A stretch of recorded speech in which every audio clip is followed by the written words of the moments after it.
Bismillahirrahmanirrahim. Assalamualaikum warahmatullahi wabarakatuh. Halo para mahasiswa semua dimanapun Anda berada. Pada saat ini saya Rihan Hafizni selaku dosen pengampu mata kuliah Manajemen Pemasaran 1. Saya akan membagikan ya video pembelajaran yang dapat dijadikan sebagai acuan tambahan pengetahuan maupun juga penguatan untuk materi pada mata kuliah manajemen pemasaran. Oke, baik, saya akan share materinya.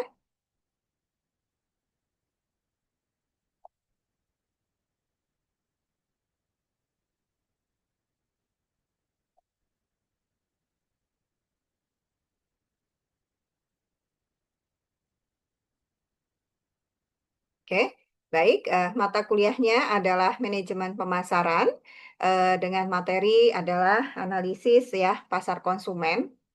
eh, dengan kompetensi dasar, di mana nanti diharapkan mahasiswa setelah mempelajari eh, materi ini ya memiliki kemampuan pemahaman dan analisis terhadap perilaku pasar konsumen dan indikator pencapaian kompetensinya diharapkan nanti mahasiswa memiliki kemampuan ya dalam menjelaskan konsep dan model perilaku konsumen dalam konteks pemasaran modern dan mahasiswa juga mampu menganalisis faktor-faktor internal dan eksternal ya berupa motivasi, persepsi, sikap, kelompok referensi, budaya, dan situasi yang mempengaruhi keputusan pembelian.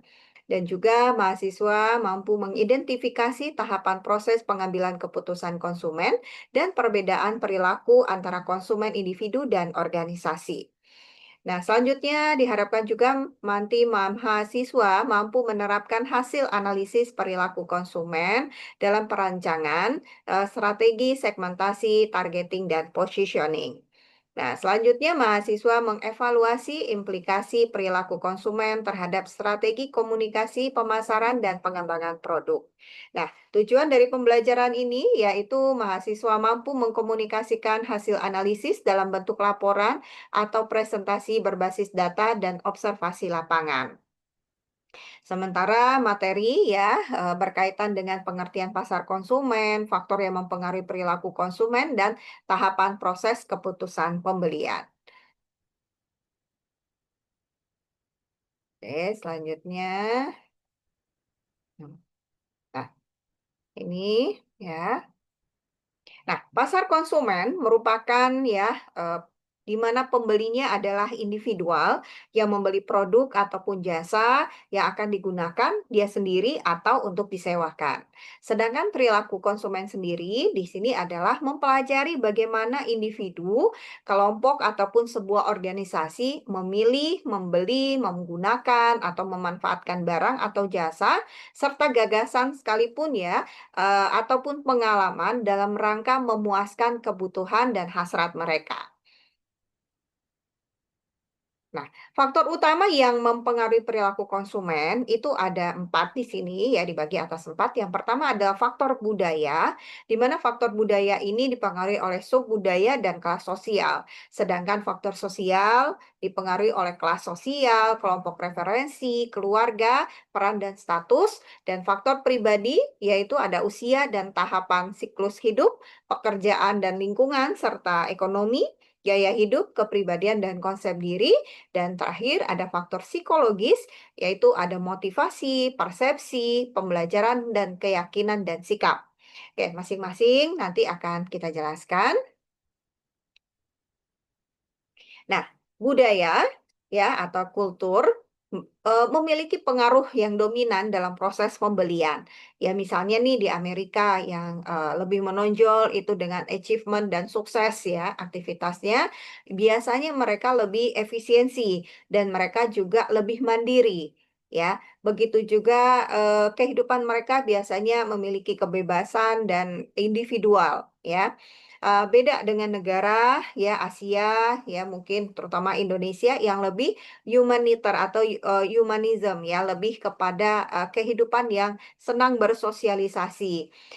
Sehingga nilai yang berbeda antara satu negara dengan negara yang lain secara tidak langsung itu akan berpengaruh terhadap uh, bentuk ya keputusan dalam pembelian. Nah, subkultur yang merupakan bagian yang lebih kecil yang mungkin terdiri dari kebangsaan, agama, kelompok rasial, dan wilayah geografis, di mana subkultur ini ada kalanya membentuk segmen pasar tersendiri. Nah, selanjutnya sosial, ada kelas sosial ya di mana di sini ya ciri ini relatif homogen ya merupakan bagian dari keadaan sosial, biasanya berurutan ya dan anggota memiliki ketertarikan yang sama ya. Dan juga kelas sosial tidak hanya mewakili pendapatan, tetapi juga pekerjaan, memiliki kelas pendidikan yang sama dan tempat tinggal. Biasanya mereka juga berada di kelompok yang sama.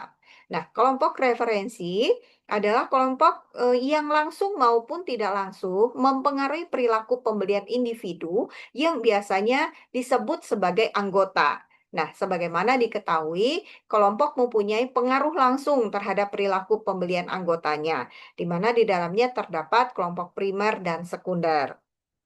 Sedangkan keluarga biasanya melakukan orientasi terhadap agama, politik, ambisi personil, nilai pribadi, dan kasih sayang. Dan terakhir adalah peran dan status, di mana di sini peran ya, maksudnya juga status direktur dibandingkan dengan manajer, dibandingkan dengan bawahan, atasan dengan bawahan, ya gitu ya. Jadi ada peran dan status yang berpengaruh di dalam sosial yang nanti juga secara tidak langsung ya mempengaruhi keputusan pembelian. Nah, kalau secara personal di sini ada usia ya, ada usia di mana usia 0 sampai 10 dianggap mungkin masih anak-anak, 11 sampai 16 itu usia remaja ya, 17 sampai 30 dewasa ya, 31 sampai 50 ya matang ya, usia dewasa tapi yang sudah matang, mapan ya. Dan 51, 60 sampai ke atas itu biasa sudah disebut usia lanjut usia atau setengah baya gitu ya. Jadi pembagian-pembagian seperti ini biasanya secara tidak langsung itu berpengaruh terhadap keputusan pembelian. Begitu juga gender laki-laki dan perempuan. Sekarang generasi Z, generasi milenial ya, generasi boomers itu ya. Nah, selanjutnya ada tahap siklus hidup ya, di mana di sini ada siklus dari mulai bayi, anak-anak, remaja, dewasa, tua, semua punya kebutuhan dan pasti itu akan berpengaruh terhadap keputusan pembeliannya. Karena masa masing-masing pada masa ini kebutuhannya juga berbeda. Nah, pekerjaan di sini juga ada karyawan, buruh, petani, nelayan, ya kan? Mereka juga punya kebutuhan yang berbeda-beda. Nah, karena kebutuhan yang berbeda, maka keputusan pembeliannya juga pasti berbeda.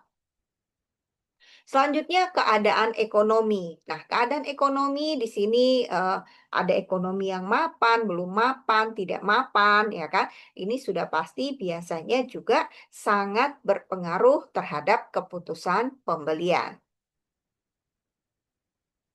Nah, kepribadian dan konsep diri, di mana di sini ada brand personality digambarkan sebagai bauran ya, ciri manusia yang mengarah kepada merek tertentu ya. Ini biasanya ada orang-orang yang sangat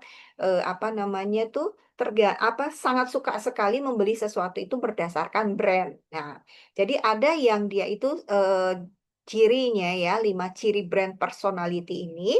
Yang pertama adalah sincerity, di mana di sini dapat dipercaya, jujur, dan pemberi. Nah, yang kedua, excitement atau pemberani, berdaya juang, imajinatif, dan up to date. Yang ketiga ada competence, di mana dia layak, intelligence, dan biasanya berhasil. Sophistication, yaitu kelas atas dan cakap, dan serta ruggedness atau keras ya. Oke, ini adalah ciri brand personality. Nah, selanjutnya gaya hidup dan nilai ya. Kelompok yang mempunyai sumber daya yang tinggi itu adalah biasa disebut dengan actualizer, orang yang berhasil lebih teliti ya di ciri-cirinya biasanya. Fulfill yaitu lebih dewasa, puas ya, menyenangkan atau reflektif. Achievers karirnya berhasil, berorientasi kepada pekerjaan, orientasi kepada produk prestis, dan ingin mendemonstrasikan kepada kelompoknya. Yang experiencers di sini adalah muda, vital, antusias, impulsif, dan pemberontak. Sebagian besar pendapatan untuk pakaian, makanan cepat saji, musik, film, dan video. Nah, kelompok dengan sumber daya yang rendah, di sini believers konservatif ya, biasanya konvensional dan tradisional, dan keluarga lebih suka pada merek yang mapan, ya, sudah lebih terkenal biasanya gitu ya. Dan di sini strivers tidak tentu, tidak aman, mencari persetujuan, berorientasi kepada sumber daya, dan makers di sini lebih praktis, mandiri, tradisional, berorientasi kepada keluarga. Dan strugglers di sini lebih tua, pensiun ya, pasif dan mempertimbangkan ya dalam membuat keputusan dan kekurangan sumber daya biasanya karena mereka, biasanya sudah memiliki keterbatasan-keterbatasan. Nah, model perilaku konsumen, di mana di sini ada rangsangan pemasaran, ya. Di sini ada empat, yaitu ada produk, jasa, harga, distribusi, dan komunikasi. Sedangkan rangsangan lain itu ada faktor-faktor lain, ya. Ada faktor ekonomi, ya, faktor teknologi, politik, dan budaya. Sedangkan psikologi konsumen di sini ada motivasi, persepsi, pembelajaran, dan memori. Dan pada karakteristik konsumen di sini ada budaya, sosial, dan pribadi. Sedangkan proses keputusan pembelian di mana pengenalan masalah, pencarian informasi, evaluasi alternatif, keputusan pembelian, dan perilaku pasca pembelian. Nah, keputusan pembelian di mana di sini adalah pilihan produk ya, pilihan merek, pilihan penyalur ya, jumlah pembelian, waktu pembelian, dan metode pembayaran. Nah, psikologi konsumen ya, kepribadian yang mempengaruhi pembelian. Jadi di sini ada motivasi ya, menurut teori Abraham Maslow, di mana teori kebutuhan dasar itu adalah adanya rasa lapar, haus, penghargaan dan pengakuan diri. Ya, setelah itu ada persepsi, di mana persepsi ini mempengaruhi tindakan seseorang dan setiap orang memiliki persepsi yang tidak sama. Contohnya ya, ada orang yang suka dengan diskon ya, ada yang tidak. Ada yang menganggap sebuah harga mobil itu murah ya, tapi bagi yang lain mahal. Ya, kenyamanan juga begitu. Jadi artinya pada persepsi di sini sangat subjektif ya. Nah, sedangkan pembelajaran, jika pembelajaran kita baik terhadap suatu produk, maka kita akan berpikir positif dan ini biasanya juga disebut dengan experience ya. Jadi kalau kita punya experience yang baik terhadap sebuah produk ataupun jasa, maka kita akan berpikir positif, kita akan mereferensikan kepada orang lain, dan juga kita akan menjadi pembeli yang loyal, ya. Nah, memori dan sikap, ya, di mana manusia memiliki memori jangka pendek dan jangka panjang. Ya, nah apabila selama memori itu yang teringat selalu hal-hal yang positif, maka konsumen ya, itu akan melakukan pembelian ulang. Nah, namun sebaliknya apabila memori itu adalah memori yang negatif bahkan bisa menimbulkan trauma, maka sama sekali biasanya konsumen itu menolak ya, bahkan tidak mau, terus bisa juga mereferensikan atau melarang orang lain untuk mengkonsumsi produk tersebut. Nah, jadi ini memang agak hati-hati ya dengan konsumen yang sudah sampai pada tahap ini. Nah, perilaku pembelian ini lebih kompleks ya. Pertama, orang akan membangun keyakinannya kepada sebuah produk, kemudian menentukan sikap, dan terakhir melakukan pilihan yang berarti. Ya, sedangkan dissonant reducing buyer behavior, seseorang dalam pembelian barang yang mahal, ya biasanya produknya kan lebih beresiko ya dan jarang, mungkin cepat melakukan pembelian, akan tetapi mempertimbangkan harga dan kenyamanan dan mungkin menemukan bahwa merek lain lebih baik dari yang dibelinya. Dalam hal ini dia mengalami dissonance atau dia timbang-timbang, ya kan? Nah, kebiasaan membeli. Banyak barang dibeli tanpa melibatkan banyak pertimbangan, ya. Jadi suka beli ya, tapi nggak dipertimbangkan.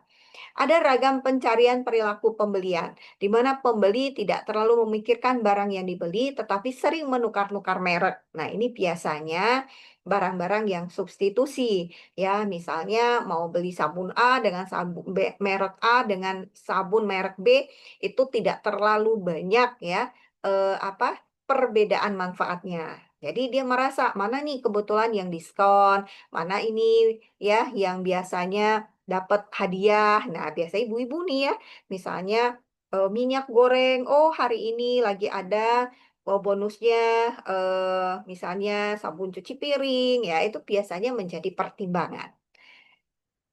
Oke. Selanjutnya, tahapan proses keputusan pembelian. Jadi biasanya kita di awal pengenalan masalah dulu, kira-kira kita butuhnya apa sih gitu ya. Setelah itu kita searching, melakukan pencarian informasi. Nah, setelah dari informasi, terus kita evaluasi alternatif dan selanjutnya melakukan keputusan pembelian. Dan apabila pada saat sudah melakukan keputusan pembelian, ada perilaku pasca. Pasca pembelian inilah yang akan menentukan apakah kita akan beli lagi atau tidak. Oke. Nah, selanjutnya adalah di sini faktor yang mempengaruhi keputusan pembelian, yaitu tadi ya setelah kita mengevaluasi alternatif, muncul keinginan membeli, ada perilaku orang lain ya yang bisa mempengaruhi juga faktor yang tidak diantisipasi dan keputusan pembelian. Jadi perilaku orang lain, jadi seperti referensi-referensi dari orang lain itu biasanya suka mempengaruhi perilaku kita. Ya, itu faktor yang tidak diantisipasi. Misalnya mau ke supermarket belinya itu A, tapi karena ada diskon sehingga kita terpengaruh untuk ikut membeli yang B tadi, yang B misalnya ya. Jadi ada hal yang tidak dapat diantisipasi sehingga berpengaruh terhadap keputusan pembelian. Nah, demikian ya, video pembelajaran ini.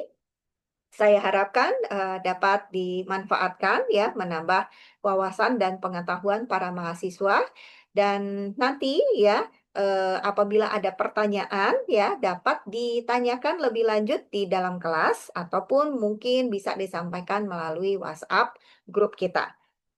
Saya akhiri ya, video pembelajaran ini, semoga selalu dalam keadaan sehat ya, dan tetap semangat. Terima kasih. Wabillahi taufiq wal hidayah. Assalamualaikum warahmatullahi wabarakatuh.